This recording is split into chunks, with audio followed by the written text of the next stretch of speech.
Եկեղեցին դարձյալ շարունակում է ժողովրդի մեջ ամենամեծ հեղինակություն ունենալ 70-ից 80%, այսինքն եթե քեզ համար թվերը այդքան կարևոր են, իսկ ինչու այս թվերը հաշվի չես առնում, այդ 80%-ը քեզ չի պատվիրակում եկեղեցին գնալ, հարձակվել, քանդել։ Եվ ի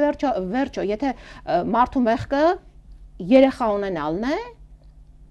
զավակ ունենալն է մարդու մեղքը, իսկ 5000 տղայի զավակից զրկելը մեղք չի, հազարավոր կյանքեր թույլ չտալ ծնվելը մեղք չի։ Այսինքն այդ արյունոտ ձեռքերով մարդը գնում է մեկի վրա, որի մեղքը ընդամենը զավակ ունենալն է եղել։ Թող բոլոր թեմերի բոլոր առաջնորդները տարբեր տեղերում տարբեր կանանցից տասնյակ երեխաներ ունենային։ Ոչ մի հայ ընտանիք դրանից չէր դժբախտանա։ Նիկոլ Փաշինյանի ձեռքերի վրա արյուն է, արյունոտ ձեռքերով ում վրա ես գնում։ Ի վերջո դա մարդու անձնական կյանքն է եւ ցանկացած հոգեվորական իր մեղքերի համար ինքը Աստծո առաջ է պատասխան տալիս, ոչ թե Նիկոլ Փաշինյանի։ Այսինքն ցինիզմի